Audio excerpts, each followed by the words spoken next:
আসসালামু আলাইকুম। দেশি কুকিং লাইফস্টাইলে আপনাদের সবাইকে স্বাগতম। আশা করছি আপনারা সবাই ভালো আছেন। আমি আলহামদুলিল্লাহ ভালো আছি।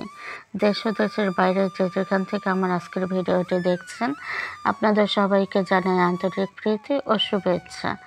এই যে আমি সকাল থেকে ভিডিওটা শুরু করেছি, আর আমার এই ভিডিওটা হচ্ছে শুক্রবারের ভিডিও। সবাইকে জুম্মা মোবারক। তো আমি শুক্রবার হচ্ছে সকাল করে উঠে অফিস কিনে নাস্তা বানিয়ে নাস্তা খেয়ে তারপরে হচ্ছে এই যে বাজারে গিয়েছিলাম। তো বাজার করে নিয়ে আসলাম। এখানে এনেছে গরুর মাংস, আরও আরও আরও কিছু বাজার আছে, সেগুলো আপনাদের সাথে শেয়ার করব। তো বন্ধুরা, যারা ভিডিওটা দেখা স্টার্ট করেছেন এখনও যারা একটি লাইক দেননি, তারা প্লিজ একটি লাইক দিয়ে ভিডিওটা কন্টিনিউ করুন। আর পুরো ভিডিওটা আপনারা আমার সাথেই থাকুন, তাহলেই দেখতে পাবেন আমি কি কি বাজার নিয়ে আসলাম। তো এখানে আমি গরুর মাংস এনেছি, একদম আমার পছন্দ মতো মাংস। আর এনেছি মেথি শাক। তো এই বছরের শেষ মেথি শাক এটা, আর হয়তো এ বছরে মেথি শাক খাওয়া হবে না। তো শাকগুলো বেছে নেব। তার আগে হচ্ছে আমি মাংসটা রেডি করে তারপর হচ্ছে রান্না বসিয়ে দিচ্ছি। গরুর মাংস রান্না হতে তো একটু সময় বেশি লাগে। তো মাংসটা বসিয়ে দিয়ে আর এরপরে হচ্ছে শাকটা বেছে নেব। আর শাক বাছতেও কিন্তু সময় বেশি লাগে। তো কোনোটার আশায় কোনোটা না রেখে একটা একটা করে নিচ্ছি। তো এখানে প্রথমত গরুর মাংসটা বসিয়ে দিচ্ছি, আর এখানে দিয়ে দিয়েছি কাঁচামরিচ, কাঁচা পাকা মরিচ আর কি মিক্স করে দিয়ে দিলাম। আর দিয়ে দিয়েছি স্লাইস করে কেটে রাখা পেঁয়াজ। এরপরে দিয়ে দিয়েছি হলুদ গুঁড়ো, মরিচ গুঁড়ো, ধনে গুঁড়ো, জিরে গুঁড়ো, স্বাদ মতো লবণ, আদা রসুন পেস্ট, তারপরে হচ্ছে গরম মশলা আর সয়াবিন তেল, এগুলো দিয়ে এরপরে হচ্ছে হাতে খুব সুন্দরভাবে মেখে নেব। তারপরে হচ্ছে মাংসটা রান্না করে নেব। আর হাতে মেখে মাংস রান্না করলে কিন্তু খেতে ভীষণ ভালো লাগে, আর বিশেষ করে গরুর মাংস তো অনেক বেশি ভালো লাগে। তো বন্ধুরা, আপনারা দেখতে থাকুন আমার ভিডিওটা। আশা করছি ভালো লাগবে, সম্পূর্ণ ভিডিওটাই দেখুন। আর বন্ধুরা, আপনারা যারা আমার ভিডিওটা দেখতেছেন, আজ যারা প্রথম আমার চ্যানেল ভিজিট করেছেন, ভালো লাগলে আমার চ্যানেলটি সাবস্ক্রাইব করে আমার পাশে থেকে যাবেন। আপনারা যারা এ ধরনের লাইফস্টাইল ভিডিও দেখতে পছন্দ করেন, ভালো লাগলে চ্যানেলটি সাবস্ক্রাইব করে পাশে থাকা অল নোটিফিকেশনটি সিলেক্ট করে রাখবেন। তাহলে যখনই আমি নতুন ভিডিও আপলোড করব, সঙ্গে সঙ্গে নোটিফিকেশন আপনাদের কাছে চলে যাবে। তখন আপনারা আপনাদের সময় সুযোগ মতো ভিডিওগুলো দেখে নিতে পারবেন।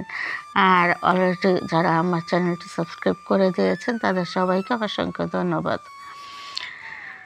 তো এখানে আমি আজ একটু বেশি করে মাংস রান্না করতেছি। এটা হচ্ছে একদম পরের দিন সেহরি খাওয়া পর্যন্ত হয়ে যাবে এই মাংসটা দিয়ে। তো রান্না করতেছি তো অনেকটা মাংস, এগুলো তো আর সব খাওয়া হবে না। আর গরুর মাংস মানে রান্না করার পরে যত বেশি জাল করা যায় তত বেশি ভালো লাগে। তো সেজন্য একটু বেশি করে মাংস একসাথে রান্না করে নিচ্ছি। এটা আমি জাল করে করে আর কি খাবো। আর রোজার মধ্যে তো তেমন একটা খাওয়া হয় না, শুধু সেহরির টাইমে একটু ভাত খাওয়া হয়। আর ইফতারের টাইমে একটু ভারী ইফতার করলে তো আর সন্ধ্যা রাতে ভাতই খাওয়া হয় না। আর আমার অনেক প্রিয় প্রিয় আপুরা যারা রোজার অনেক প্রস্তুতি নিচ্ছে, তা আমার কিন্তু রোজার সেরকম কোনো প্রস্তুতি নেই। আমি মানে কি বলবো, আমি হচ্ছে কোনো কিছুরই তেমন প্রস্তুতি নেই না। যখন আল্লাহ যেভাবে আর কি চালায় সেভাবেই চলতেছি। আর কি প্রস্তুতি নিব, আজ বেঁচে আছি, কাল যে বেঁচে থাকবো তার তো কোনো গ্যারান্টি নেই, তাই না? সেজন্য আমার কোনো প্রস্তুতিও নেই। জানি না আমার প্রিয় আপুরা আবার আমার কথা শুনে মন খারাপ করবে কি না। তো অ্যাকচুয়ালি আমি হচ্ছে রোজার মধ্যে না তেমন একটা ভাজাভুজি খাই না। আর ফ্রোজেন খাবার তো আমার একদমই পছন্দ না, সেজন্য কোনো খাবারই আমি ফ্রোজেন করি না। যখন যা খেতে ইচ্ছে করে সঙ্গে সঙ্গে আমি তৈরি করে ওইটা আর কি খাই, বাচ্চাদেরকে খাওয়াই, নিজেও খাই। কিন্তু কোনো খাবারই আমি ফ্রোজেন করে রাখি না। আর হচ্ছে ওই যে বললাম, ভাজাভুজি তেমন একটা খাই না রোজার মধ্যে। সারাদিন রোজা থাকার পরে কিন্তু শরীরটা এমনিই কষে যায়। তো সেজন্য ভাজাভুজি বা তেল চর্বি জাতীয় খাবারগুলো না একটু অ্যাভয়েড করার চেষ্টা করি। তো এই জন্য আল্লাহ যখন রিজিকে যা রাখবে তাই খাবো। তো তার জন্য আমার কোনো প্রস্তুতি নেই। আমি ওই যে বললাম, যখন যেটা হবে সেটাই খাবো। তো এই যে আমি মাংসটা বসিয়ে দিয়ে তারপর হচ্ছে মেথি শাকগুলো বেছে নিচ্ছি। আর এগুলো কিন্তু এইগুলো হচ্ছে দেশি মেথি শাক।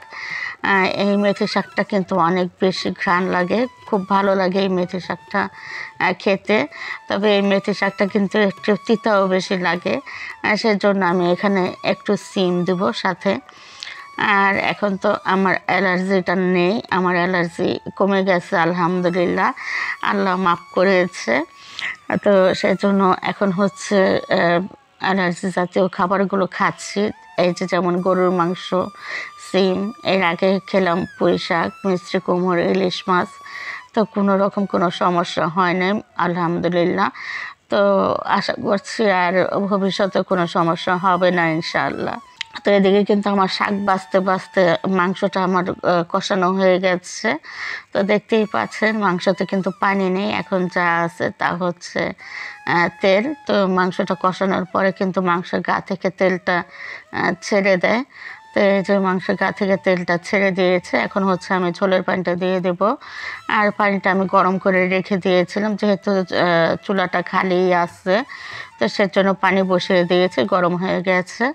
এখন হচ্ছে গরম পানিটা মাংসতে দিয়ে দিলাম, আর সাথে সাথে বলক চলে এসছে। তো মাংসটা রান্না করে এরপরে হচ্ছে আমি কিন্তু শাকটা ধুয়ে পানি ঝরাতে দিয়ে রেখেছি। তো মাংসটা রান্না করে এরপরে হচ্ছে শাক ভাজি করব। আর শাক ভাজি করার জন্য কিন্তু হাই ফ্লেমে রাখতে হবে শাক, তা না হলে শাকের পানি শুকাবে না, আবার শাকটাও কালার চেঞ্জ হয়ে যাবে। সেই জন্য আমি আর দুইটা চুলা এখন অন করব না। এখন তরকারিটা হয়ে গেলে তারপর হচ্ছে শাকটা ভাজি করব। আর দুইটা চুলা একসাথে অন করলে না একটা মানে গ্যাস কম ওঠে দুই চুলায়, সেজন্য আর কি একটা অন করেছি আর একটা অফ করে রেখেছি। তো এতে করে একটা চুলায় গ্যাস বেশি উঠবে। তো এরপরে যে বলেছিলাম না আরও কিছু বাজার আছে, তো এই যে দেখুন আমি এখানে আরও কি এনেছি। এখানে এনেছি গরুর ফ্যাপসা, তারপর হচ্ছে কলিজা, তিল্লি, এগুলো নিয়ে এসছি। মানে একটা গরুর ভিতরে যা হয় আর কি, কলিজা, ফ্যাপসা, তিল্লি।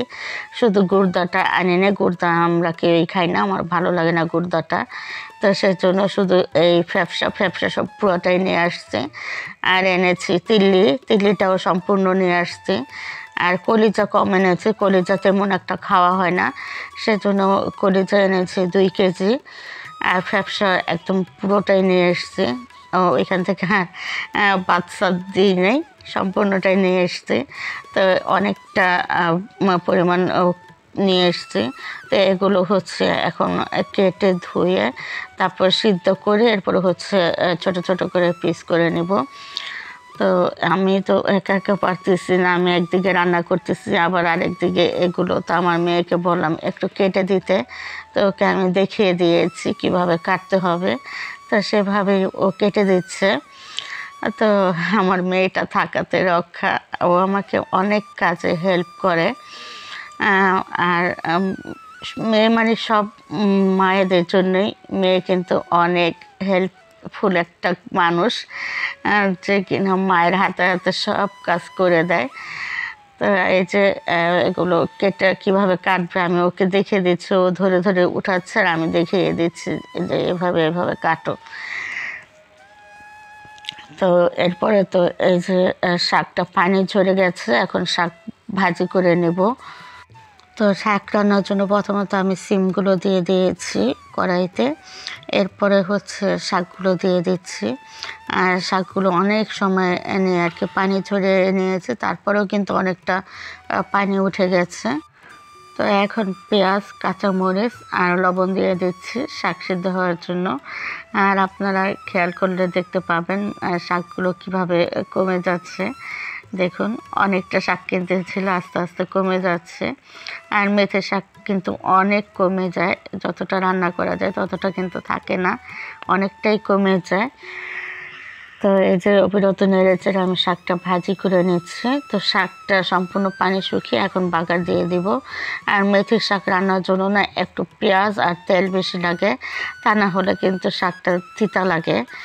তো এই বুঝে আর কি আমি তেল বেশি দিয়েছি। আমার অনেক আপুরা আমাকে মানে ভালোবেসে নিষেধ করে তেল বেশি খাওয়ার জন্য। তো আমার অনেক অনেক প্রিয় আপুরা আছে যারা আমাকে অনেক বেশি ভালোবাসে, সেজন্য ওরা সবসময় আমার স্বাস্থ্যের প্রতি খেয়াল রাখে। আর এই তেল বেশি খাওয়ার জন্য আমাকে সবার কাছ থেকে বকা খেতে হয়। আমার ভাই বোন, আমার ভাবি সবাই আমাকে এই তেল বেশি খাওয়ার জন্য বকা দেয়। কিন্তু কি করব, আমি কিন্তু একদমই বেশি তেল খাই না। তারপরও কিন্তু যতটুকু প্রয়োজন ততটুকুই খাই, তারপরেও বকা খেতে হয়। আর এই যে দেখুন, আমি একটা মজার খাবার তৈরি করতেছি। আমার কিন্তু রান্নাবান্না শেষ। এরপরে হচ্ছে আমি ওই যে গরুর ফ্যাপসা, তিল্লি, কলিজা এগুলো হচ্ছে সিদ্ধ বসিয়ে দিয়েছি। তিল্লিটা সিদ্ধ করব না, তিল্লিটা এমনিতেই পরিষ্কার করে নেব। শুধু ফ্যাপসা আর কলিজাটা সিদ্ধ বসিয়ে দিয়েছি। আর এদিকে হচ্ছে আমি ভাত ভর্তা করে নিচ্ছি। তো এই ভাতটা হচ্ছে গতকাল রাতে রান্না করা হয়েছিল। তো আমি আর ফ্রিজে রাখিনি। আমার হচ্ছে এই ভাত ভর্তাটা খেতে ইচ্ছে করতেছিল, সেজন্য আর ফ্রিজে রাখি নাই। তো আজ দুপুর পর্যন্ত কিন্তু এই ভাতটা আর ভালো নেই, একটু ভিজে ভিজে গেছে। তো এই ভাতটা না, এই যে পেঁয়াজ, তারপর হচ্ছে শুকনো মরিচ ভাজা, এরপরে হচ্ছে রসুন কুচি, এগুলো দিয়ে ভর্তা করলে না ভীষণ ভালো লাগে খেতে। আর সাথে সরিষার তেল দিয়ে দিয়েছি। তো এই ভাত ভর্তাটা না শুধু খেতেই ভালো লাগে, এটার সাথে তরকারিও লাগে না, কিচ্ছু লাগে না, এমনিতেই খেতে ভালো লাগে। তো তারপর আমি হচ্ছে মেথি শাক ভাজি দিয়ে তারপর গরুর মাংস দিয়ে খেয়ে নিয়েছি। মাশাআল্লাহ, আলহামদুলিল্লাহ, অনেক ভালো লেগেছে এই ভাত ভর্তাটা। তো এরপরে হচ্ছে এই যে এটা কিন্তু সন্ধ্যার পরে, দেখতেই পাচ্ছেন বাইরে অন্ধকার, আমার রান্নাঘরের জানালা দিয়ে দেখা যাচ্ছে। তো এই যে আমি এই যে ফ্যাপসা কলিজাগুলো সিদ্ধ দিয়েছি। আমি কিন্তু যখন ভাত ভর্তা করেছি তখন বলেছি সিদ্ধ দিয়েছি, আমি কিন্তু তখন সিদ্ধ দিই নাই, আর জাস্ট ধুয়ে রেখে দিয়েছিলাম, এরপরে আর কি সিদ্ধ দিয়েছি। তো এরপরে সিদ্ধ হওয়ার পরে ঠান্ডা করে এই যে কেটে নিচ্ছি। এখন একদম ছোট ছোট করে কেটে নেব। তো কেটে এরপরে হচ্ছে ফ্রিজে রেখে দিব। তারপরে হচ্ছে আমার যখন যেভাবে সুবিধা হয় সেভাবে বের করে রান্না করে নেব। তখন আমি এগুলো কাটাকাটি করতেছিলাম, তখন হচ্ছে আমার প্রিয় আপুদের ভিডিওগুলো দেখতেছিলাম। তো আপুদের ভিডিও দেখতেছি একদিকে, আরেকদিকে কাজ করতেছি। তাই আমি সবসময় এইভাবেই করি, আমার প্রিয় আপুদের ভিডিও অন রেখে তারপর আমি আমার কাজগুলো করি। তো এতে করে ভিডিওটা ফুল ওয়াচ হয়ে যায়। আর আমি তো সবসময় আমার প্রিয় আপুদের ভিডিওগুলো সম্পূর্ণ ফুল ওয়াচ করে দিই, কেননা এতে করে তো আমারও লাভ আছে, তাই না? এতে করে আমার ভিডিওর ইমপ্রেশনও বেড়ে যায়। তো সেজন্য সবসময় আমি সবার ভিডিওগুলোই না ফুল ওয়াচ করে দিই। এই যে দেখুন, সিদ্ধ করে নিয়েছি, এখন হচ্ছে কেটে নিচ্ছি। আর আজ হচ্ছে আমার মেয়ে একটা কেক বানিয়েছে, তো সেই ভিডিওটাও আপনাদের সাথে শেয়ার করব। তো এই যে দেখুন, এত সুন্দর হয়েছে ওদের কেকটা। আই মিন, ওরা হচ্ছে, আমি শুধু পরিমাণটা বলে দিয়েছিলাম কিভাবে কি দিতে হবে। আর আমি তো সবসময় বাড়িতে কেক তৈরি করি, আমার মেয়ে হচ্ছে আমার সাথেই থেকে দেখে। তো এই যে আজ ও নিজের কেকটা তৈরি করেছে, এত সুন্দর স্পঞ্জি হয়েছে কেকটা, আর খেতে মাশাআল্লাহ অনেক ভালো লেগেছে। তো কেকটা কাটার পরে দেখতে পাবেন ভেতরটা কি সুন্দর করে ওরা হচ্ছে ডিজাইন করেছে চকলেট দিয়ে। তো অনেক সুন্দর হয়েছে, দেখুন, দেখলেই বুঝতে পারবেন কতটা সফট হয়েছে কেকটা। এটা কিন্তু চুলায় তৈরি করেছে, আমার কিন্তু ওভেন নাই। তো এই যে এখন কেটে নিয়েছে, আর কি ভিতরে চকলেট দেওয়া আছে, তারপরে আবার চকলেট সিরাপ দিবে, সেজন্য আর কি কেটে নিচ্ছে। এটা হচ্ছে ওরা বাড়িতে খাবে ভাই বোন মিলে। তো এই যে দেখুন, ভিতরে সুন্দর একটা ডিজাইন হয়েছে, এটা কিন্তু ওরা চকলেট দিয়ে করেছে এই ডিজাইনটা। আর মাশাআল্লাহ খেতে এত বেশি ভালো লেগেছে, আলহামদুলিল্লাহ। তো এখন হচ্ছে এই যে চকলেট সিরাপটা দিয়ে দিচ্ছে। তো অনেক সুন্দর লেগেছে খেতে। তো এই যে এখন দেখুন ওরা চকলেট দিয়ে কেকটা সাজিয়ে নিয়েছে সম্পূর্ণ। আর বাচ্চারা তো সবসময় মিষ্টি খাবারটা বেশি পছন্দ করে, এই ধরনের কেক, তারপর হচ্ছে চকলেট, এগুলো কিন্তু ওরা খুব বেশি পছন্দ করে। তো এখন ওরা হচ্ছে এগুলো খাবে, আমিও খেয়েছি মাশাআল্লাহ। আর দেখুন কেটেছে, তো দেখতে কিন্তু ভীষণ ভালো লাগতেছে। তো দেখতে যতটা ভালো লাগতেছে খেতেও কিন্তু মাশাআল্লাহ ততটাই ভালো হয়েছে। তো বন্ধুরা আজকের মতো এ পর্যন্তই। সবাই ভালো থাকবেন, সুস্থ থাকবেন, অবশ্যই নিরাপদে থাকবেন, আর আমার জন্য দোয়া করবেন, আমিও সবার জন্য দোয়া করি। আর দেখুন কেকের ভেতরটা। তো বন্ধুরা আজকের মতো বিদায় নিচ্ছি, আল্লাহ হাফেজ।